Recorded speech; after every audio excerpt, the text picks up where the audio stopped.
Alright, so this video is going to be a track-by-track review of Dua Lipa's Future Nostalgia. I've wanted to make this video for like 2 weeks now. I've just been listening to Dua Lipa on repeat, and in particular Future Nostalgia. I love this album. I think it's one of the best albums that has come out recently. I think it is 2 years old now, but it doesn't feel like it because this music has just been on repeat on the radio. Like Levitating, you still hear it. And for good reason too. Like every song on this album, pretty much every song is a banger, and not in a repetitive radio way. They're just really, really good songs, but they have that earworm feel to them. With that being said, let's get right into it. So track 1, we have the title track, Future Nostalgia. And from the start, this is very 1980s inspired. It perfectly encapsulates the concept of the project. You have nostalgic production, but Dua's lyrics are very futuristic. She has the female alpha line during the chorus. It's very provocative, but it works because you don't really hear about the concept of a female alpha. You hear all the time about alpha males, but never really alpha females. And I know Dua probably isn't the first person to ever say alpha female before, but because the idea itself is quite niche, it gives this song an edge to it. Dua just exudes confidence on the song. She's very self-assured that this is her sound. Whilst the beat is a throwback, she isn't trying to imitate Madonna, Kate Bush, or even Prince, who she said was a big influence on this album. She makes this sound her own from the start. Then of course, right after this, we get Baseline the Song, or as it's commonly known, Don't Start Now.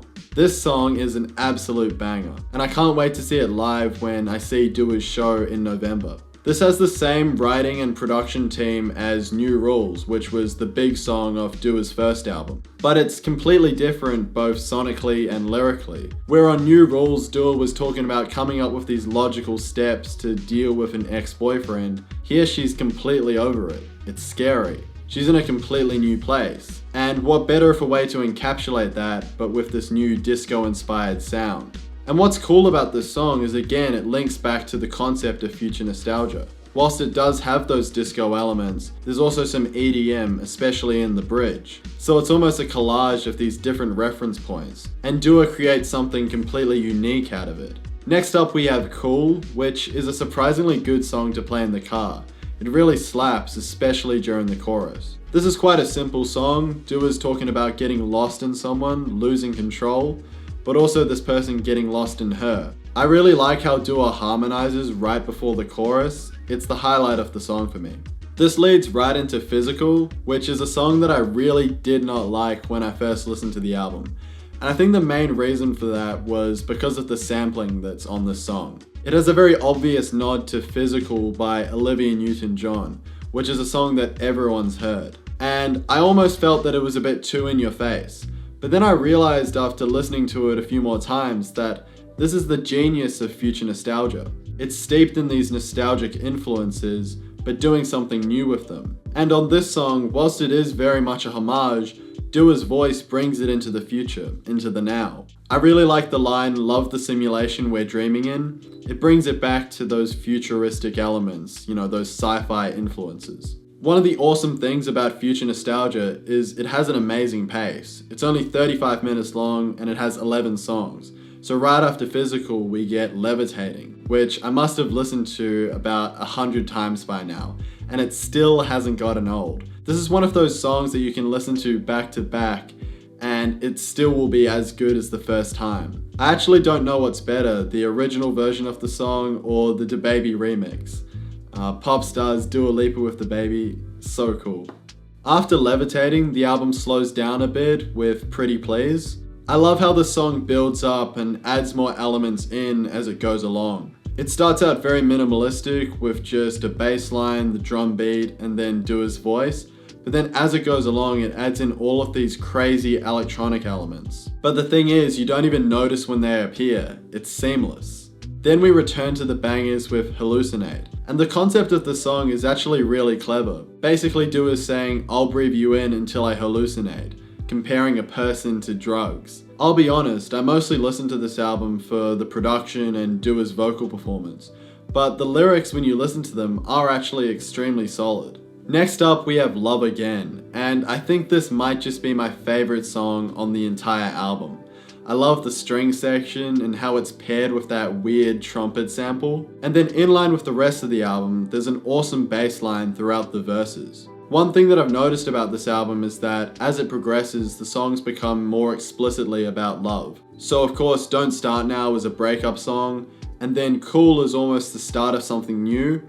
And then by the time we get to Hallucinate and Love Again, Dua's actually using the word love in the lyrics, so she's falling in love with this person. Next up we have Break My Heart, which, alike Physical, uses a very famous sample. This time it's Need You Tonight by Inks. Maybe it's not a sample per se, but it's very, very reminiscent of it.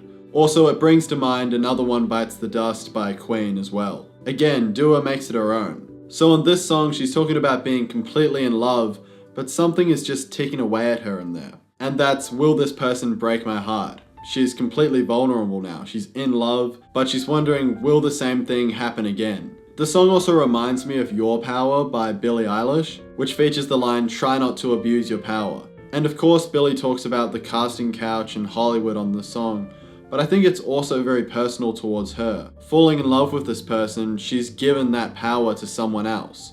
And she's saying, try not to abuse that power. You've got me, so don't abuse it. And I think that's similar to Break My Heart, where Dua's saying, I'm completely vulnerable.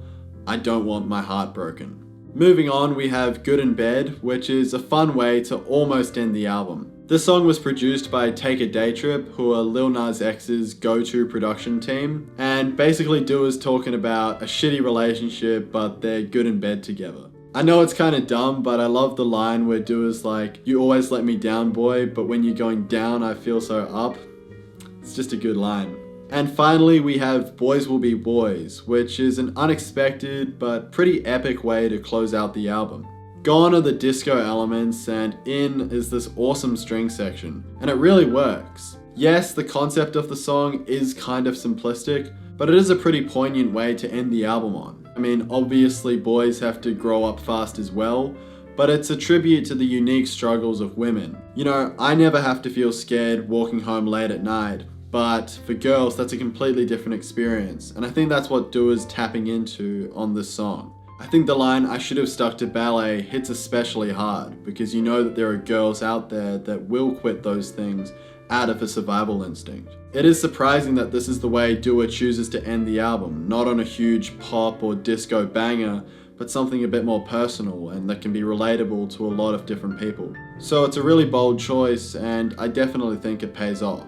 Anyways, that's Future Nostalgia. It's a pretty short album, but it's so cohesive and it leaves you wanting to re-listen to it over and over, which is what I've been doing recently. But I think why this album works and why I would call it a modern masterpiece is that it uses a very simple but creative concept, future nostalgia. It just hits it right on the head with every song. Every song has a nostalgic element, but Dua's bringing something new to it every time. So it's not just a throwback, but Dua's creating her own completely unique sound out of it.